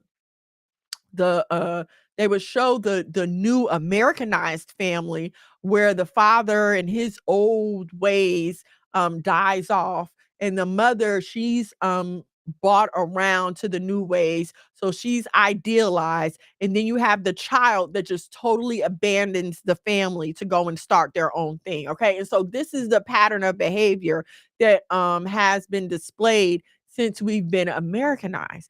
But it is truly, truly my belief that that is not how we're supposed to go. Um, I mean, I feel like even just life is a testament to that. If you look at the Rockefeller family and look how long they've been in business, it's to the point now where they're in the government. And this man, okay, John, the first John D, established a thing, and his sons continued to that thing. They grew that thing to the point where they were at one time almost the only oil producing company in this country. They tried to start a trust or a monopoly to where they were the only ones producing oil in this country, and if you wanted oil, you had to come to them. Okay. And that grew into, these were the people that established our education system, and now they're effective in government and establishing the Great Reset and everything else that's going on around us today. Okay. That's what it's supposed to be. You're supposed to start small. Educate your kids, and your kids multiply upon what you started, and then their kids multiply upon what you started. But we've gotten to the point where we just want to, I'm not going to say we want to. We've gotten to the point now where it's been normalized for children to leave their parents to go and try to start all over again. And if everybody has to keep starting all over again, we're never going to get anywhere. It's just like if you used to play Super Mario and one of y'all would lose, and the loser would always do what? Go and push the reset button and make everybody start all over again. Okay. This is what we've been tricked into doing, forgetting what's behind us. And hey, every person that comes around, let's have them reinvent the wheel. When I worked for an oral surgeon, we had templates of letters because I would have to send letters to insurance companies to get approvals for very expensive surgeries. Okay. And when it comes to these kind of surgeries, the letter has to be very detailed, very specific. Okay. So there was a template. And so with the template, you just pick which type of surgery the person is going to have, and you put their name and their specific information in this template, and we can mail it off and we're done. as opposed to having to sit down and rewrite this letter every single time. And now I've wasted a whole hour, 2 hours typing this thing from the beginning. It's the same thing we're doing, except we're wasting generation after generation after generation because we won't just put our name and our details in the template. We've got to come back to God in this day and time. We've got to come back to the Most High and turn our back on the sin that seeks to beset us and have us bound. And even if your sin is a person, you have to turn your back on that person. Okay. But that's my brother in Christ. Well, there's another brother that can help him. Okay. Sis, you're not even supposed to be teaching men anyway. So that argument is out the window. Turn your back on the thing. And so it's hard. It's hard when we're talking about things like food because you need food to live, right? You need food to live. But so now you have to turn your back on the bad part of food. Turn your back on that junk food. Turn your back on the sugar, your big bag. Okay. Turn it. Like, say no. Pay attention to how you feel after you do a thing, right? Because the feel good of sin is different from the feel good of doing something right. We know that. And even your body responds differently according to the food that you eat. Like, I know when I've been slacking too much. I know when I've been eating too much meat. I know when I've been eating too much sugar. I know when I had too much fat. I know when I haven't had enough vegetables. I know these things because my body lets me know. And this is another thing that has gotten me. I don't understand how people, and I'm not trying to offend anyone. We're just talking. I don't understand how people get to a point of obesity because my body will not function under those circumstances. Like if I get to about 170 and over, my knees start aching. My belly is just bloated and full. Like it just does not feel good. Okay. So I can't, and then hear what I'm saying. I don't understand that because that's not my struggle. Okay. I have, I struggle with my attitude sometimes. Sometimes my mouth can get a little, so I have to, that's my struggle, keeping my mouth shut. um, So I'm not, I don't want you to feel like, oh, I'm just talking from a place of someone who can't relate, like I'm just handing down instruction. Absolutely not, because the principle of bad habits and addiction again applies to multiple things. And I've been through things in my life as well. Okay. But you have to decide, and especially those of y'all who know that you have a purpose in your life, the Most High has put a burden on you to reach his people, to share your gifts, to minister the word, like especially for y'all, you have to understand that every time you fail to carry this thing out, to me, when you fail to carry that thing out, now the blood of this person is on your hands. And the Bible talks about that. Those of us that know better, how the blood of the people who we did not witness to is now on our hands. And now we have to answer for that. Okay. And I'm going to tell y'all, I have enough that I have to answer for. I'm not trying to answer for not doing my job.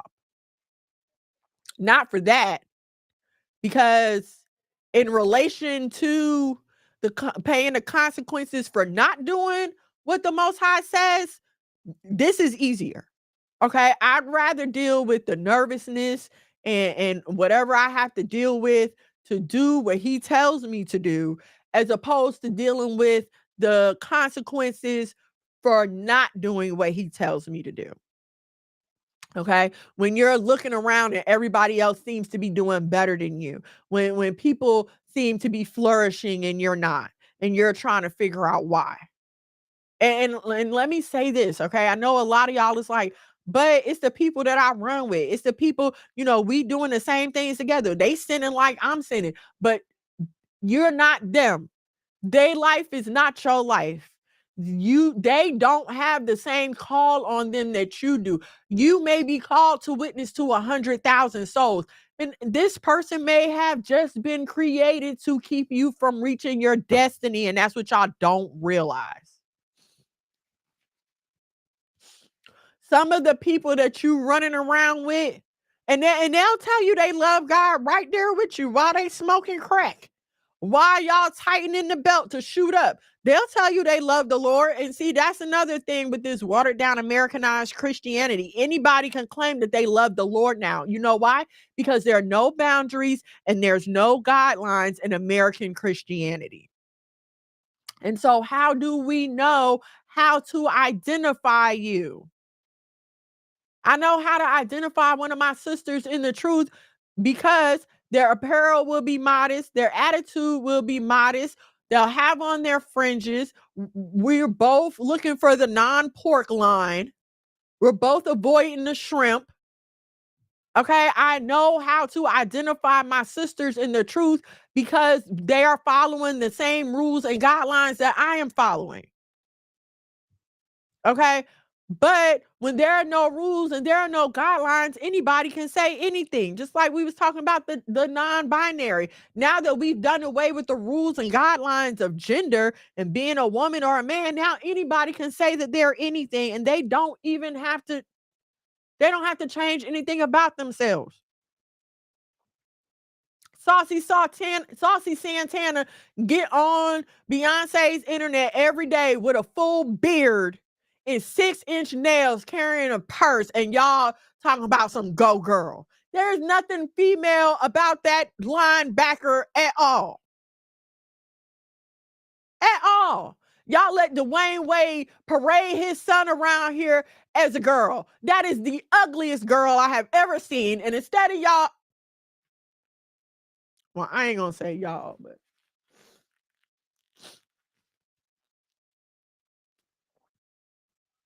y'all will let y'all friends come out the house looking a whole mess. A whole hot mess. Shorts all up their butt, cellulite just flabbing and hanging out everywhere, bonnet on their head, and you will not say anything at all. You'll just let them walk around like that. And then what's worse is you'll hype up the mess. That's just like that person that's sitting there next to you smoking crack. And I'm not saying those of y'all are smoking crack. Replace smoking crack with your favorite sin. Whatever that thing is that you do, that you like to do, that you do with your homegirls or whatever, replace smoking crack with that. Let's say y'all like to go to the bar and hang out and get drunk all times of the night. Y'all like to go to the club and find different men to go home with. Stop thinking that everybody around you has the same conscience as you, because I can guarantee you that they don't. Okay? While you sitting up there trying to reconcile with the Lord, they are sleeping comfortably because they don't have the same burden on their life. And let me tell you something, for those of y'all that be like, oh, well, it's my job to witness to them. The Bible talks about judging righteously. Here's where a lot of people get it confused. They like to just tell us, oh, don't judge lest you be judged. No, the Bible talks about judging righteously. So guess what? If I'm smoking crack, if I'm going to the club looking for men to take home, if I'm sitting up drinking too much, I cannot dare turn and look you in your face and say, hey, girl, you need to stop smoking that crack. You need to stop sleeping with these men. I cannot do that. That is not judging righteously. Okay. So please miss me and miss the Lord with that crap about, oh, I'm witnessing to them. You're not. All you're doing is witnessing to them on how to keep on sinning and getting away with it. Because even if you don't recognize the call on your life, even if you don't recognize God's hand on your life, you need to understand that the people around you do. The people around you do. Whether they have the words to articulate it or not, whether they want to acknowledge it or not, the people around you recognize God's hand on your life, and they know that you have no business being where you are doing with them what they are doing. I had to learn a long time ago that a lot of the people that I thought I wanted to hang out with, I don't. These people were not raised like me at all. They have no semblance of compassion, common sense, equity, love, none of that. Fairness, none of that.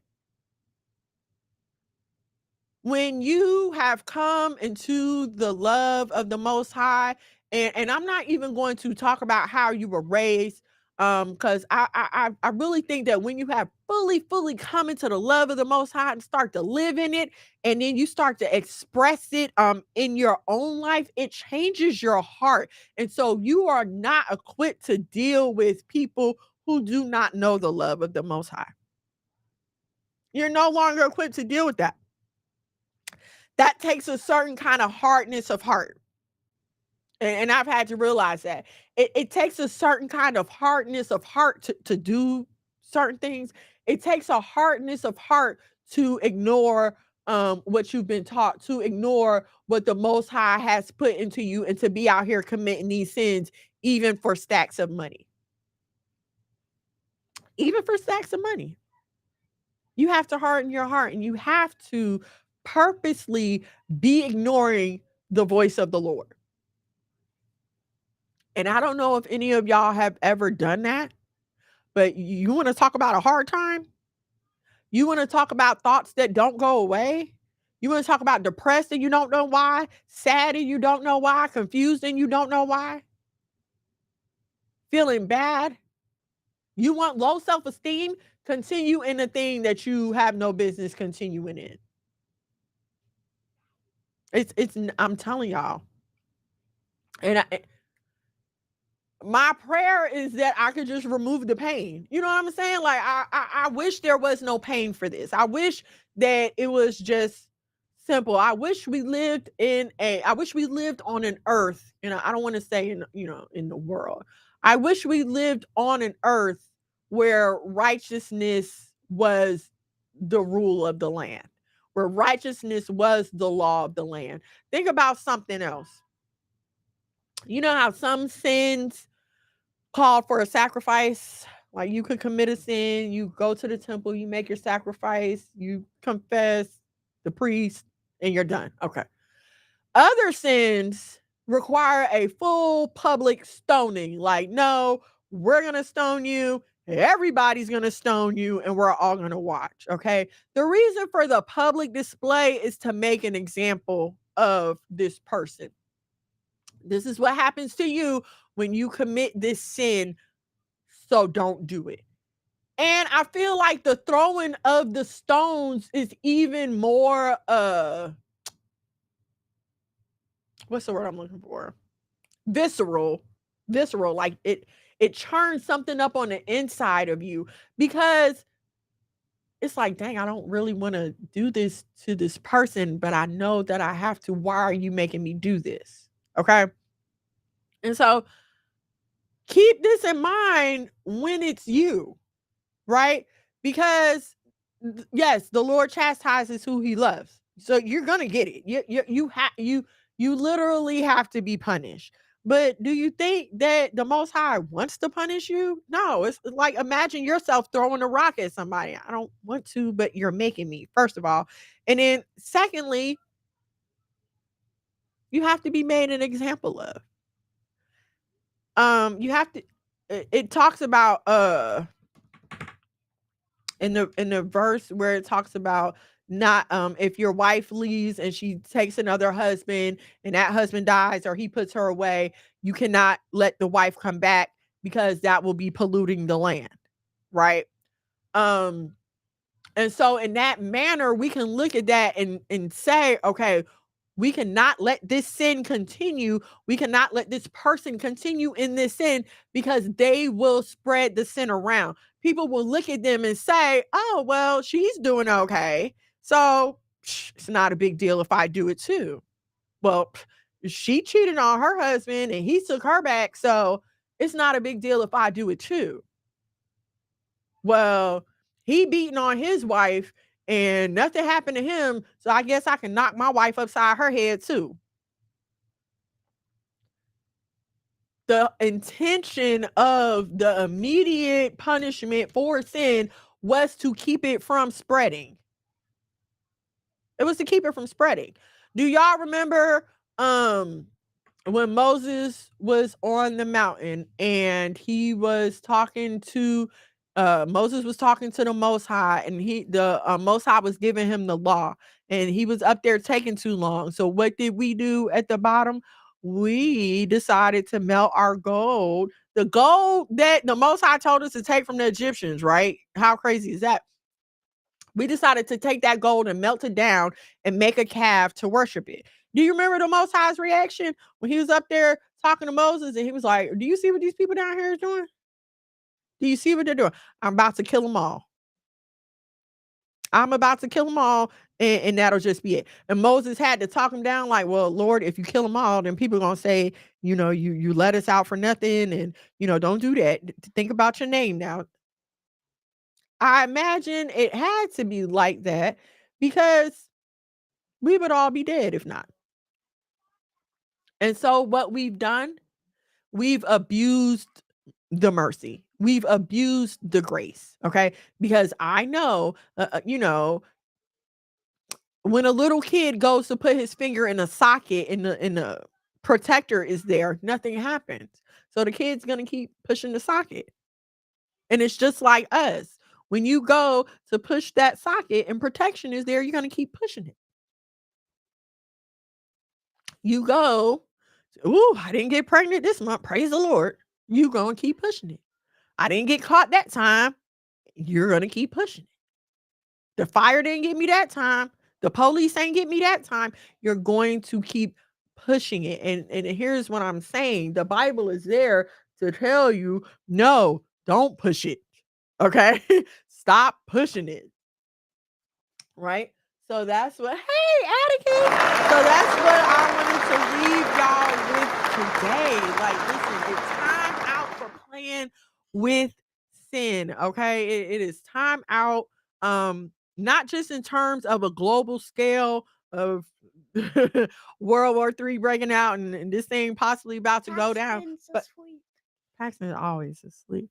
But it's time out for it in your own life to set yourself on a different path, to stop dealing with the same depressing, unsatisfying results.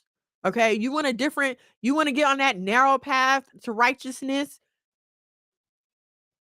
leave that broad path behavior alone. Okay? And with that, say shalom and shalom, Atticus.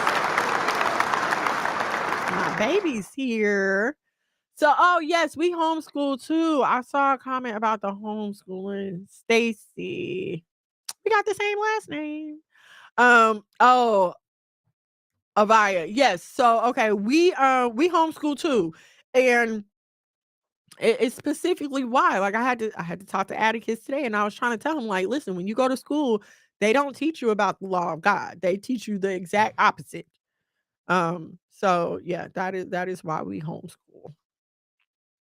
Is it peaceful? It looks stressful. I'm not gonna lie. So I'm the kind of person, like, if I don't get a thing the first time, I'm like, psh, forget it. I'm done. Um, but I don't know. I'm gonna try it. Did you start with the little, like a little project, or with a big project? Let me know. Okay. I'm sorry. I'm just Yes. Listen, the more you study the Bible, the more clear things will become. Absolutely. Okay. 2 Corinthians 6:14. Be ye not unequally yoked together with unbelievers. For what fellowship have righteousness with unrighteousness? And what communion have light with darkness? That does not just apply to when you're looking to get married. That applies to your friends, associates, people that you hang around with as well. Proverbs 13:20. He that walketh with wise men shall be wise, but a companion of fools shall be destroyed. It's a fave. That's all praises. Listen, I hope something I said was helpful on this evening, whether you're listening to it live or you come in for the replay later. Um, you started with a circle. Okay. Okay, I'm gonna try it. I'm gonna say I'm gonna try it. I'm gonna look into it some more. That's what I'm gonna do. I'm gonna look into it some more. If you like what I said or anything we got going on here at the House of Mono, please head on over to the Cash App $ the House of Mono. We thank you in advance, ladies and gentlemen. Monologue McGad in the building, everybody.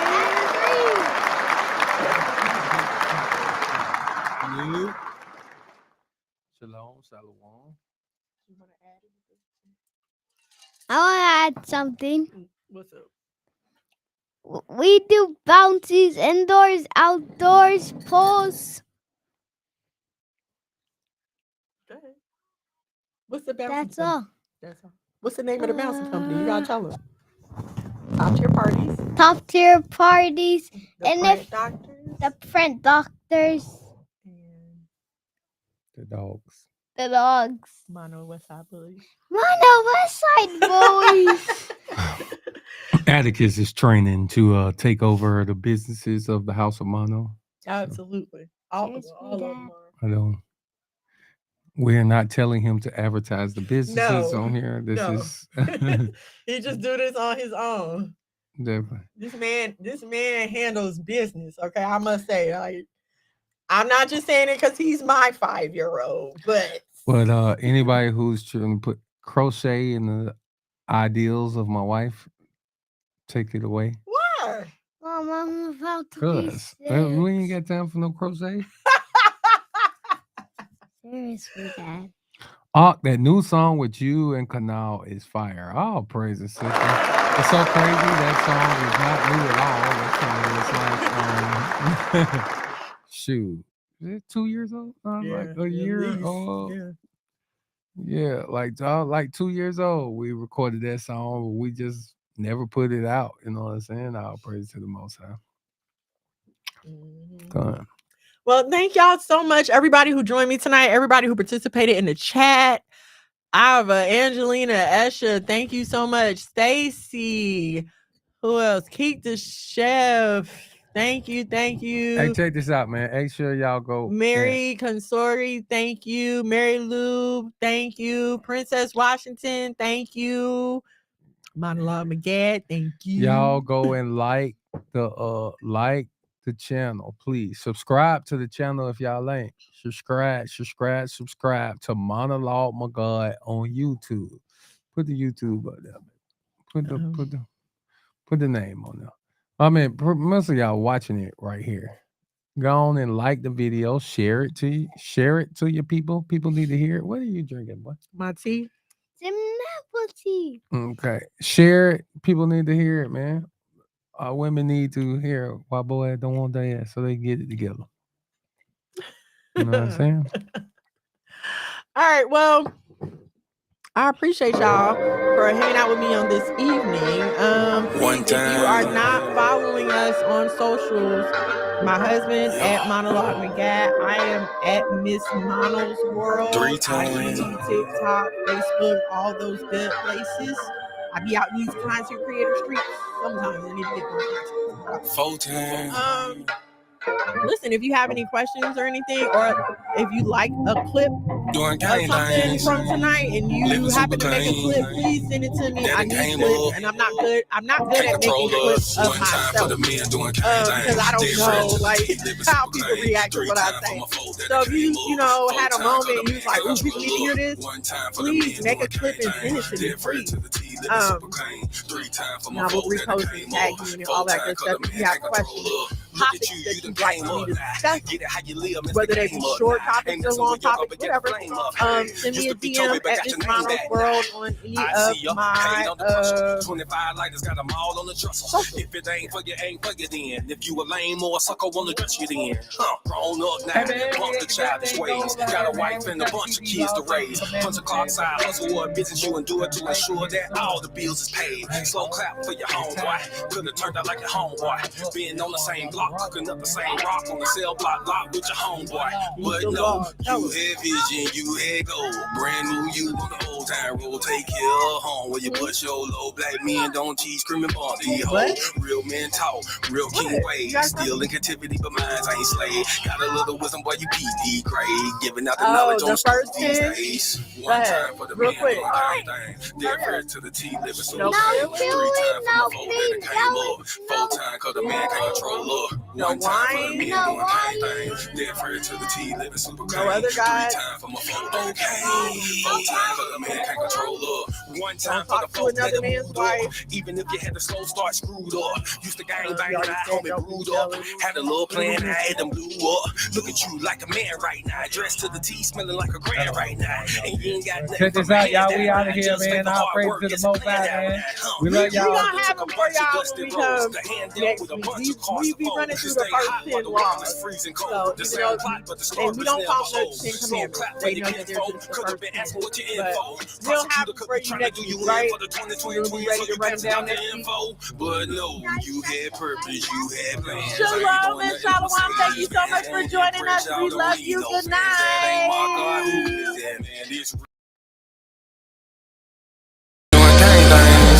Mono. Living super clean. Daddy came One time for my king doing king things. Mom these hoes cause he know he got a good thing. I submit. Tune in to Why Boaz Don't Want Your Ass with your host, Miss Mono. Shalom and shalom, sisters and cousins, and praise the Lord, saints. It's your favorite housewife, Miss Mono. Every Thursday from 8 to 10 p.m. live on YouTube at Miss Mono's World and Monologue Magad. Now also available on Messiah TV on Roku and Fire Stick. Why Boaz Don't Want Your Ass. Don't miss it, sisters and cousins. Let him save you in the end like a Semino. Be his help me, shout it, let the silly go. 1 time for the men doing gang For my things. king.